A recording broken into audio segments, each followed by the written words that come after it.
Nosso assunto de hoje é: vamos entender se sua memória está boa. Fala, Marco. Como é que é, meu irmão? Obrigado pela presença. Hoje estou paramentado em Copa do Mundo. A Copa do Mundo. Duas Copas, a Copa do Brasil, a Copa do Mundo e a Copa de domingo. Então vamos lá. Vamos entender se sua memória está boa. Tem um assunto aqui bastante interessante para a gente debater aqui, entender que para que a gente tenha uma boa memória, a gente tem que praticar. E às vezes a pessoa vai envelhecendo e ela esquece de fazer algumas coisas no dia a dia. Às vezes é importante que a gente... Tríplice fraternal, um abraço para você também, Marcão. É importante, às vezes, a gente começar a anotar as coisas, né? Às vezes, anotar o que precisa fazer durante o dia, as compras, o que precisa fazer nas compras. É interessante que as pessoas, às vezes, façam uso de quebra-cabeça, de palavras cruzadas. Treinar a mente. A mente vazia, a mente sem ocupação, é uma mente que pode causar problemas futuramente. A gente sabe hoje, nós estamos tendo uma pandemia de ansiedade e depressão. Para mim é uma pandemia. As pessoas estão cada vez mais com problemas de saúde e dito por novas pesquisas hoje que quanto mais cedo as pessoas estiverem num quadro de ansiedade ou mesmo depressão, existe uma possibilidade muito grande, tá, de um Alzheimer mais cedo. Não sou eu que estou falando, são as novas pesquisas saídas há pouco tempo, dizendo que quanto mais cedo ansiedade e depressão houver, maior a probabilidade, isso em torno de 80% dos casos.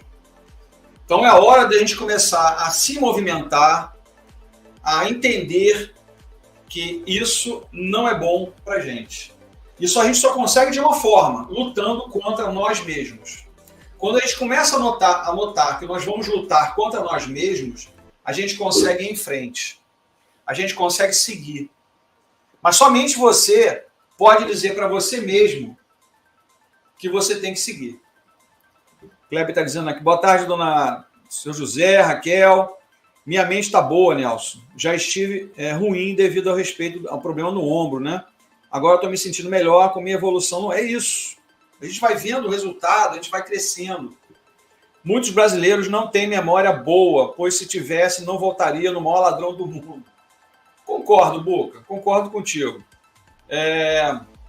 Dona Elza, boa tarde. Luz e paz e esperança a todos. Vamos lá no nosso assunto, pessoal. A memória, que é uma região chamada de amígdala cerebral, Nelson, na garganta, o que nós temos aqui, não se chama mais amígdala há mais de 20 anos. As mudanças que aconteceram dentro dos termos anatômicos modificaram totalmente alguns assuntos, algumas localidades, algumas regiões anatômicas, que fez com que nós mudássemos alguns nomes. Houve uma como é que eu posso dizer? A Associação Internacional de Anatomia, presidida pelo Dr. Didio, que é um brasileiro, ele reuniu no ano de 1999, em São Paulo, vários anatomistas do mundo. E ali eles chegaram a uma conclusão.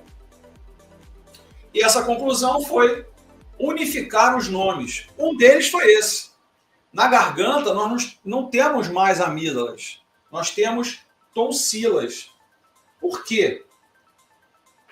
A amígdala cerebral é uma região onde nós gravamos a memória, nós gravamos as coisas que estão presentes com a gente.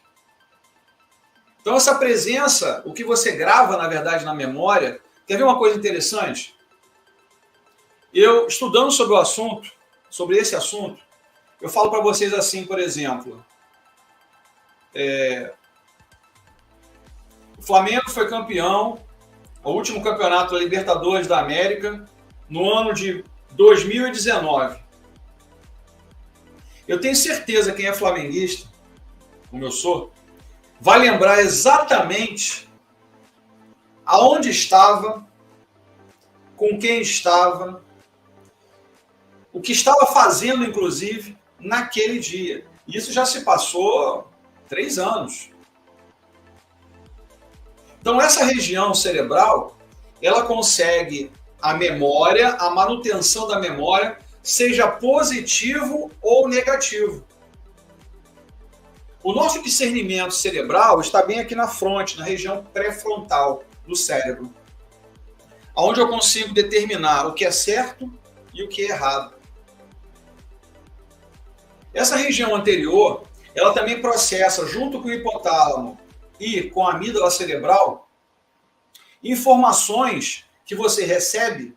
Por exemplo, alguém fala para você assim, ó, vou te dar picanha. A pessoa processa aquilo como uma coisa positiva.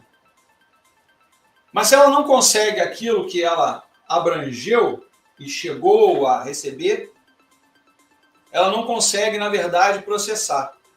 Então, esse processamento inadequado, que a pessoa às vezes fala para você de uma forma enganosa, você não consegue processar esse pensamento, na verdade, esse pensamento errado por enganar o que você está pensando. Quer ver uma coisa interessante? A amígdala cerebral, ela também acontece no animal. O animal grava a hora que você entra em casa, os seus hábitos, até o seu perfume. Se você muda os seus hábitos, os horários que você frequenta fora de casa e o perfume, ele pode até atacar você.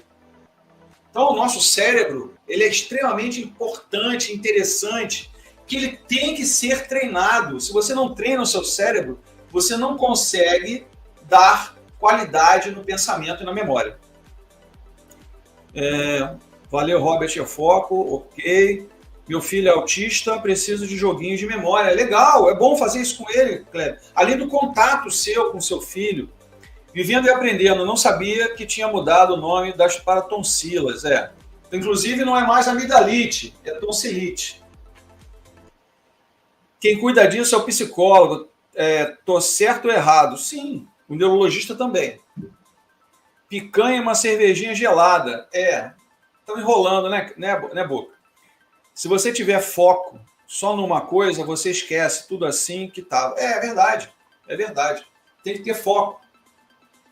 A memória é a capacidade do cérebro de codificar, armazenar e recuperar informações ou dados quando necessários. Você lembra de coisas que aconteceram na infância? Eu lembro de muita coisa. Já estou beirando os 60, tá, galera? Eu lembro de muitas coisas da minha infância. Muitas coisas. Tanto coisas boas, quanto coisas ruins. Agora, muita coisa ruim que se passou na minha vida, eu apaguei. Fiz um bloqueio. Apaguei. Não quero saber. Sem memória, é impossível realizar atividades diárias ou formar relacionamentos, ou mesmo aprender e progredir em nossa vida. Ou seja, a memória representa a nossa identidade. Como o Buca falou, o brasileiro esquece de tudo quem foi aquele que estava do nosso lado e, na verdade, estava com uma faca nas nossas costas. É verdade. É uma grande verdade, Buca. O cara estava apunhalando a gente no nosso país e tem gente que continua acreditando nesses caras. Então, a memória, se ela está boa ou não, eu acho que muitos brasileiros estão sem memória. Muito sem memória. Por exemplo, você aprende uma profissão, tá? E durante 20 anos da vida você faz aquela profissão, fazendo aquele mecanismo daquela profissão. Trabalha numa empresa, ganha muito bem e tudo mais, mas de uma hora para outra surge uma outra oportunidade, uma outra empresa, e essa outra empresa fala assim, vem para cá que você vai ser chefe, você vai apenas orientar e organizar o setor. Vou te pagar 3 vezes o valor. E você vai, a empresa, não tem condição, de repente, de arcar com esses valores que você recebe. Aí você vai para essa outra empresa. E fica lá, sei lá, uns 3 anos. E aquela outra empresa onde você trabalhava inicialmente começa a decair. Aí ela te procura de novo, falando assim, eu dobro o seu salário que você ganha hoje para você voltar e treinar as pessoas e continuar como chefe. Você vai fazer a mesma função que você estava nessa empresa agora que você estava, mas você volta para cá. Você acha que no treinamento você vai ensinar as pessoas? Você esqueceu o que você fez? Claro que não, está tudo guardado aqui na memória, gente. Você não esquece. O Buca hoje, o Buca é piloto. O Buca hoje, se for chamado para a empresa para Para pilotar um avião, eu tenho certeza, ele está parado há algum tempo, está aposentado. Mas se ele for chamado para uma empresa para pilotar, eu tenho certeza que ele vai pegar o avião com maior tranquilidade. Vai lá pilotar o avião com certeza. Por quê? Está dentro da memória dele. Está dentro da memória. O Kleber tem conhecimento em eletricidade. Ele aprendeu essa forma de ser. Ele vai estar dentro da memória. Ele vai saber fazer, mesmo que ele faça às vezes outras funções. Mas aquilo, ele tem expertise. Ele sabe fazer aquilo. Vocês sabem fazer isso. As memórias são armazenadas através do fortalecimento de conexões sinápticas, são as ligações entre os neurônios e as células da glia, que fazem com que as informações fazem... Traz água para mim, por favor. Não está não. Água. Essas conexões que podem ser químicas ou elétricas, por isso que eu falo de serotonina, às vezes aqui, de dopamina, de outros hormônios, de cálcio, que são hormônios que fazem ligações entre essas células do nosso cérebro.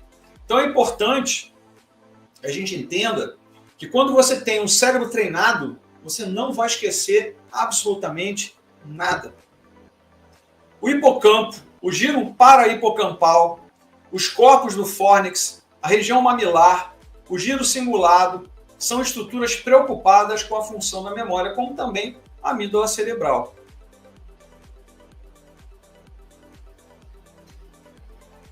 Água.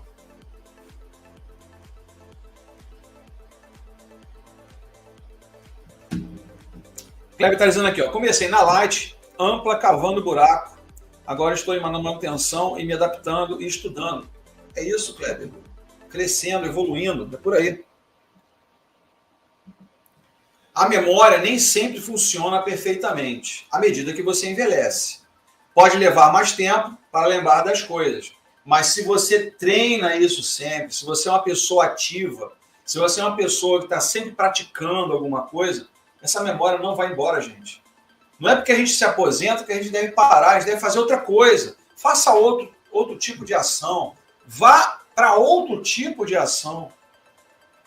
Estou na manutenção do hospital, tudo no começo e ruim, mas agora estou na tranquilidade. É isso, vai em frente. Formação da memória. Para formar novas memórias, a informação deve ser transformada de uma forma utilizável, que ocorre através do processo conhecido como codificação. É por isso, gente, que quando você ensina uma criança desde cedo, por exemplo, a falar uma língua, ela facilmente vai aprender. Porque esses códigos que você apresenta, a fala, os símbolos, você fala assim, ó, isso aqui é um copo, ele vai gravar que isso aqui é um copo. O copo tem água, ele vai falar, o copo tem água. Isso aqui é um microfone, ele sabe que é um microfone. Ele não vai dizer que isso aqui é uma vassoura. É um código.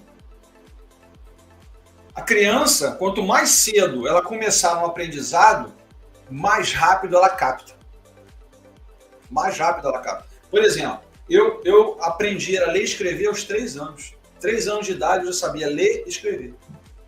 Corretamente. Tanto que eu não fiz CA, hoje não, é a primeira série, até a 9ª, que hoje é a atual primeira série, né? Eu não fiz primeira nem segunda, fui para a terceira direto. Não fui para a 4ª série porque a minha idade não permitia. Na época eu tinha uma idade para começar em tal série e tudo mais. Minha avó não sabia nem ler nem escrever, mas era ruim de enrolar ela. É conhecimento que a gente adquire com a vida, né, Kleber? É o conhecimento. O método mudou, né, Boca? Tá péssimo.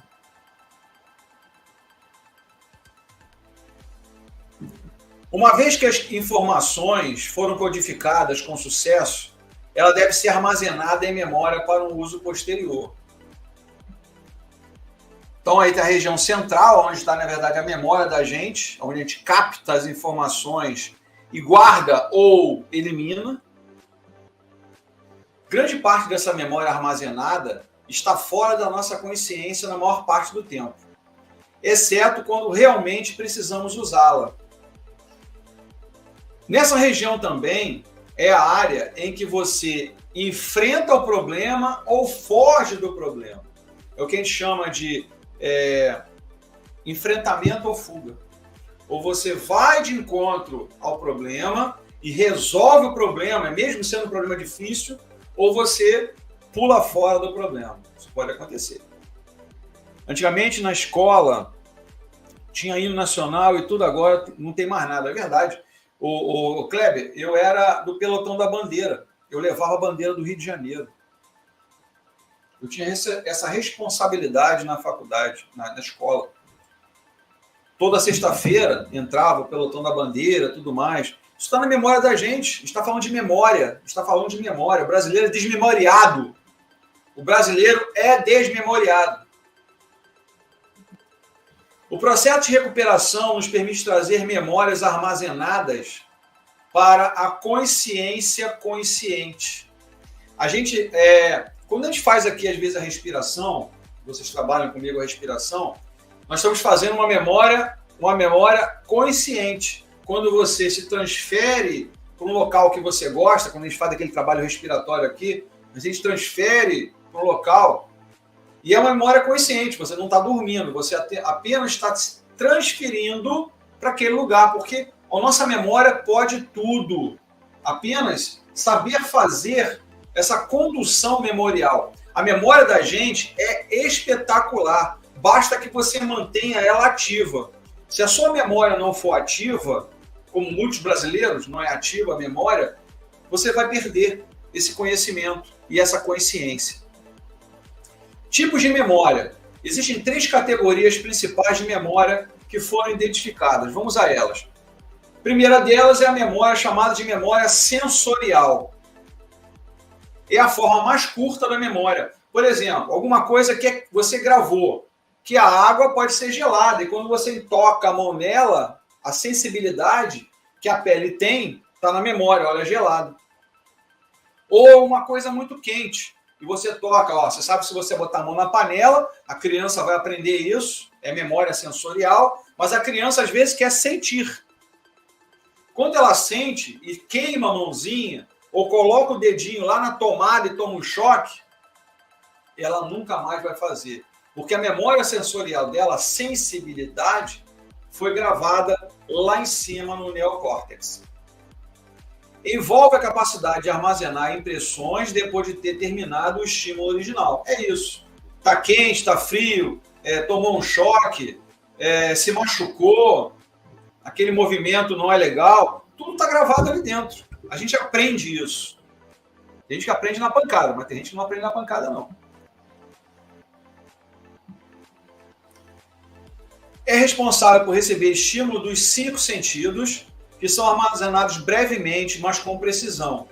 Visão, audição, gustação, tato e faltou umzinho. Daqui a pouco a gente lembra, os 5 sentidos. Tem gente que tem um 6º, né? Que é, na verdade, a sensibilidade astral, ou sensibilidade espiritual.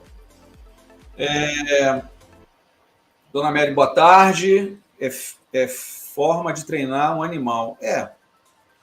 Meu filho é autista, ele ajuda em tudo e é mais organizado do que eu. Ele vai te dar uns cascudos quando ele crescer um pouco mais, ô Kleber. Ele vai te dar uns cascudos na cabeça. Coitadinho. Melhor aprender pelo amor. Sim, sempre. Boa tarde, Terezinha. Obrigado pela presença aqui, tá? Estamos falando da memória. Bonga, onde você trabalha, é importante, tá? Importantíssima a memória. O armazenamento desse tipo de memória é feito automaticamente e não pode ser alongado através do ensaio. Você grava uma vez e tenta não repetir.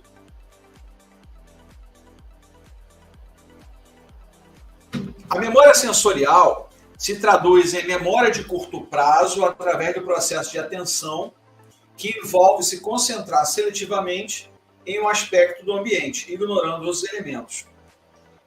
É interessante como a memória da gente ela é visual ou não visual, né, Boca? Quando alguém coloca uma venda na pessoa, essa memória visual ou não visual, ela marca a pessoa, de alguma forma.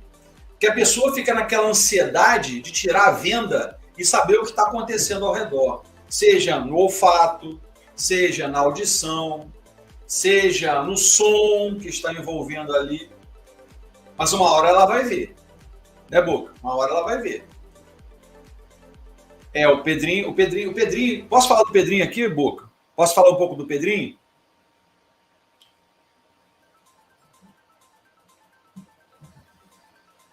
Memória de curto prazo. Grava a data de aniversário. Mas, gente, olha só. O autista é extremamente inteligente. Como o Pedrinho, que tem síndrome de Down, é um amor de garoto, espetacular, tem uma força absurda, né, Boca? Tem uma força absurda, mas é uma criança, um jovem, né? Ele já é um jovem, espetacular. É carinhoso pra caramba, é atencioso, é brincalhão, né? Todo mundo gosta dele. Então vamos lá. Memória de curto prazo. A memória de curto prazo pode ser definida como a manutenção de informações durante um breve período que muitas vezes ocorre em segundos e resulta na manutenção consciente de estímulos sensoriais dentro do período de tempo. Eu lembro muito bem essa memória de curto prazo. Eu estava ainda no curso de Educação Física, no qual me formei na extinta Gama Filho, na prova de ginástica olímpica. Eram 10 setores que você tinha que realizar alguns movimentos atléticos, e o professor estava ali observando, era uma prova. E todo mundo ficava circulando nos 10 locais. Você tinha que fazer os movimentos olímpicos ali. Tem um movimento chamado flick-flack. O flick-flack é o salto para trás com o toque das mãos e quase que um mortal para trás. Eu fiz 3 vezes, o professor repete. Eu falei, não dá mais. O senhor viu eu fazer, não dá para repetir. É aquela história, naquele momento da fuga ou a ação, eu optei pela ação. Mas a repetição eu não consegui fazer, não consegui repetir. Mas eu fiz. Se mandar eu fazer hoje, eu não faço. Duvido. Essa memória de curto prazo também é conhecida como memória primária ou de trabalho. É aquela que você faz e não esquece mais. Envolve lembrar e processar informações ao mesmo tempo. Apenas uma pequena quantidade de informações é armazenada por um curto período de tempo, que varia de 15 segundos a 1 minuto. Então é importante entender que a memória de curto prazo, tá, ela pode ser absorvida ou não. A memória de curto prazo torna-se memória de longo prazo quando as informações são armazenadas conscientemente através de um processo conhecido como consolidação.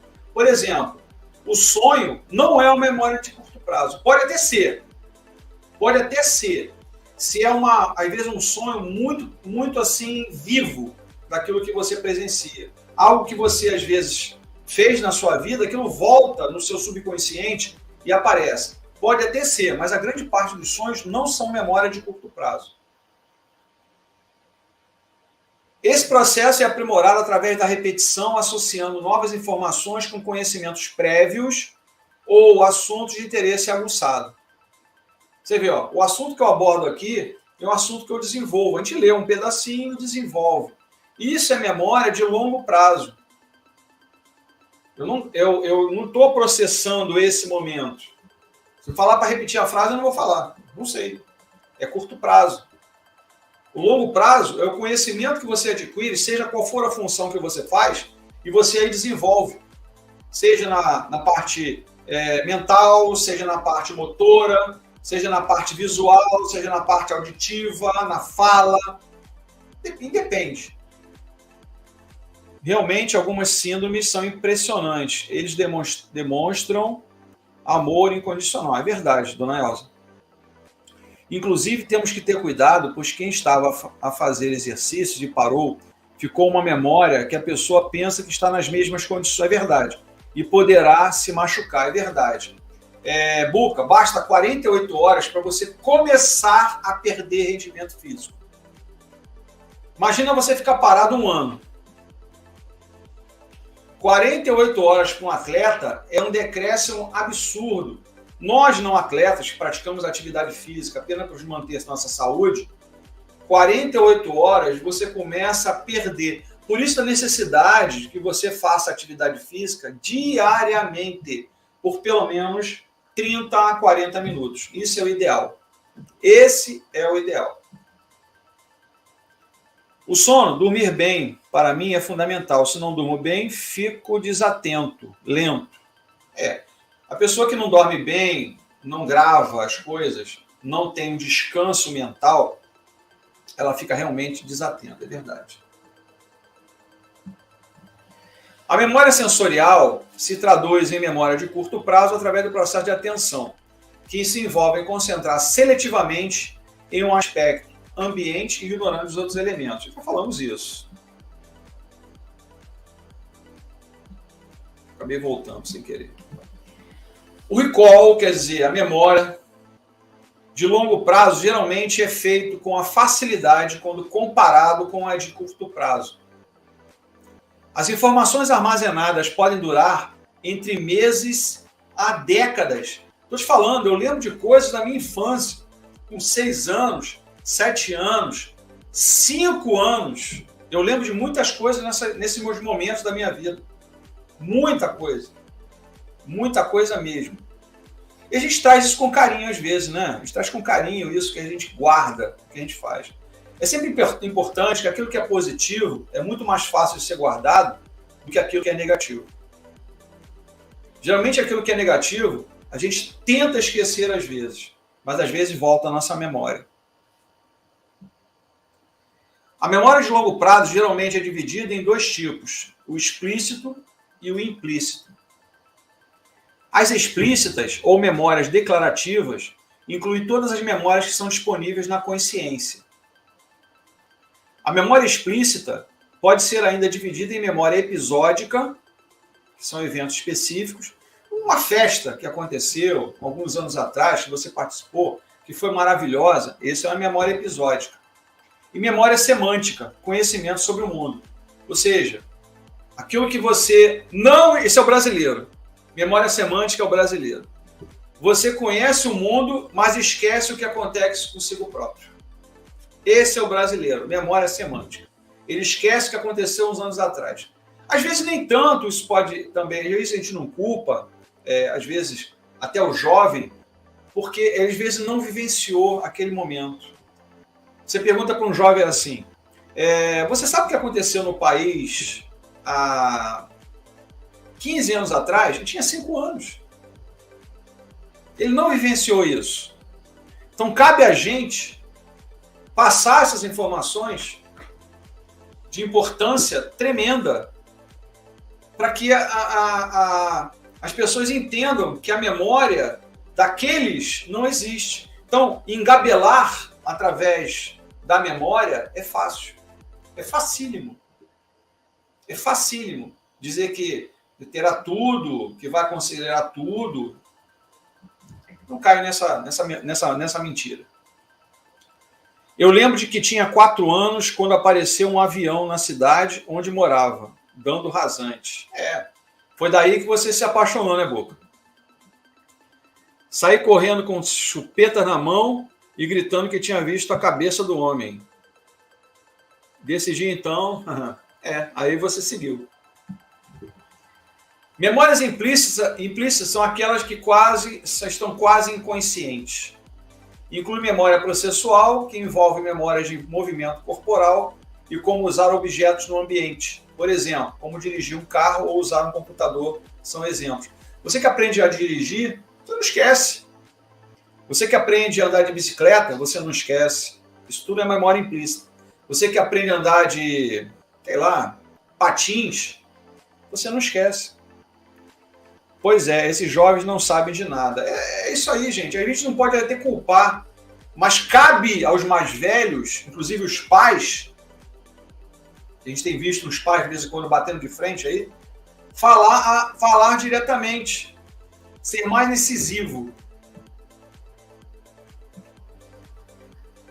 Transtorno de estresse pós-traumático, isso é muito comum, gente, em pessoas que participaram de guerras, por exemplo, ou que tiveram coisas familiares muito graves. Nós estamos passando por um momento pré-traumático aqui, talvez pré-traumático. Eu acredito que isso não vai acontecer. Nós vamos ter nenhum estresse.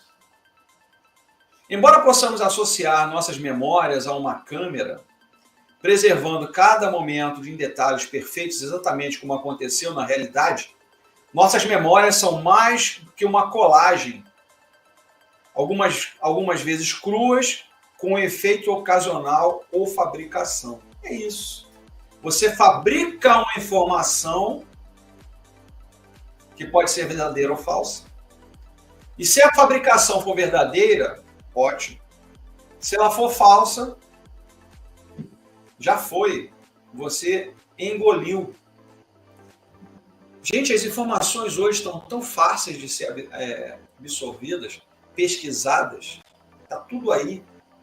É só dar, como diz o nosso amigo, o Google. Dá o Google. Vai lá, pesquisa sobre o que acontece no nosso país. Não gere um transtorno pós-traumático em você. A memória de longo prazo geralmente é dividida em dois tipos, o explícito e o implícito. Já falamos um pouquinho, né? Enquanto os pesquisadores ainda estão aprendendo mais sobre os mecanismos por trás de como falsas memórias se formam, é claro que a falsa memória é algo que pode acontecer com praticamente qualquer um. Aí, acabei de explicar isso. Falsas informações e falsas memórias. Às vezes nem memória tem, né? É o desmemoriado.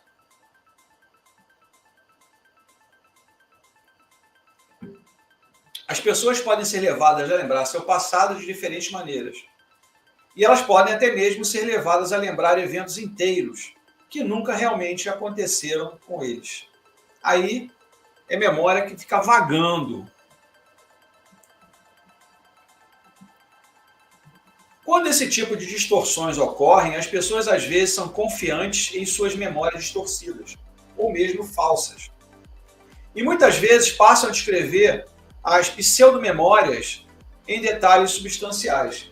São as pessoas que ficam vagando na memória. Ficam dizendo que acham que aquilo é verdade, às vezes não é. Essas descobertas lançam luz sobre casos em que falsas memórias são fervorosamente mantidas. É gente que acredita naquilo que é mentiroso. É aquilo que a pessoa acredita, é aquilo que é falso. E aquilo vira uma verdade. Às vezes uma mentira falada 1000 vezes vira uma verdade. Basta que você vá buscar realmente a verdade. Não acredite no que falam. Veja o que acontece. Como quando as pessoas se lembram de coisas que são biologicamente ou geograficamente impossíveis. Como melhorar a nossa memória? Algumas maneiras que podem ajudar a memória incluem uma dieta saudável, exercícios regulares, não fumar, manter o açúcar no sangue, o colesterol e a pressão arterial dentro das faixas normais, evitando o sedentarismo. Gente, olha o tratamento da memória. Vou repetir. Dieta saudável, atividade física, não fumar, manter o sangue equilibrado, sem colesterol elevado, com a pressão arterial equilibrada. Terezinha. Doutor Nelson, eu lembro nitidamente quando minha mãe chegou da maternidade com minha irmãzinha, eu tinha 3 anos de idade. Gente, é isso, nós gravamos aqui dentro da região chamada de amígdala cerebral, a gente grava as emoções, a gente grava as coisas positivas, a gente consegue reter coisas importantes para a nossa vida. Conseguimos reter. Uma revisão do livro Slater, 2014, revelou que a prática de recuperação, que é um método para recordar informações previamente aprendidas, ajuda a consolidar a memória, bem como a melhorá-la. Manter o nosso corpo saudável mantém a memória saudável. Não tenha dúvida. Às vezes as pessoas vão envelhecendo e elas esquecem de algumas coisas que ela praticou a vida inteira. Por que não continuar? Por que essa experiência não ser colocada para fora e mostrar para outras pessoas aquilo de importante que ela foi? E ela continua sendo quando ela passa essa experiência para outras pessoas.